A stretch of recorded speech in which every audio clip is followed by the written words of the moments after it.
चिकलम ओ लाला जी, चिकलम ओ लाला जी, चिकलम ओ लाला जी। मैं दीदी राजा जी, मैं लीली छल्ला जी, मैं दीदी राजा जी, मैं लीली छल्ला जी। दिल की खिड़की खोल दे गोरी, छैला छैला बोल दे गोरी। मैं दीदी राजा जी, मैं लीली छल्ला जी। छुपे छुपे लुका चोरी बांध ले मोर संग प्रीत की डोरी। मैं दीदी राजा जी, मैं लीली छल्ला जी। जब दो दिल मिलते रे तब बगिया खिलते रे, कहते ये मौसम के इशारा। सजना जब मिलते रे सपना तब सजते रे, अचरा माथे चांद तारा। मैं दीदी राजा जी, मैं लीली छल्ला जी, मैं दीदी राजा जी, मैं लीली छल्ला जी।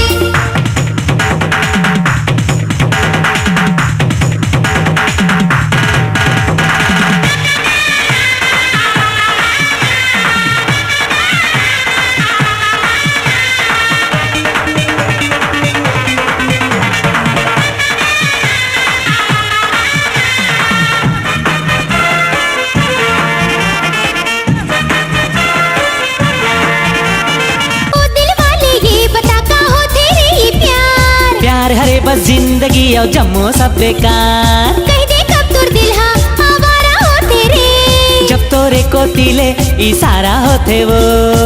खुशबू है सासा माँ, हंसती है आँखी माँ, आँखी ले पीले छैला जाम होए। तोरे सन बात ले शराबी आँख ले, छुट जाही मोरे ये परान होए। मैं दीदी राजा जी, मैं लीली छल्ला जी, मैं दीदी राजा जी, मैं लीली छल्ला जी।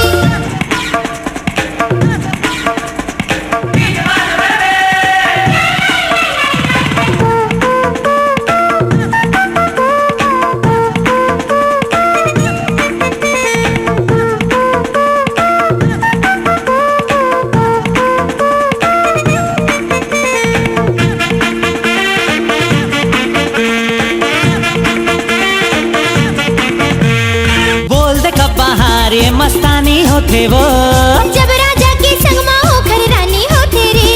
कब कोनो लड़की प्यार माँ दीवानी होते वो, जब लड़का की चाहत माँ जवानी होते रे। चाहत तो पानी है मौसम सुहानी है, माया के ले ले मोर पैगाम होए। नहीं है सपना माँ ले आ क्यों पहिया माँ, चाहे हो वे कुछ अंजाम होए। मैं दीदी राजा जी, मैं लीली छल्ला जी, मैं दीदी राजा जी, मैं लीली छल्ला जी, मैं दीदी राजा जी, मैं लीली छल्ला जी, मैं दीदी राजा जी, मैं लीली छल्ला जी। चिकलम ओ लाला जी, चिकलम ओ लाला जी, चिकलम ओ लाला जी, चिकलम ओ लाला जी।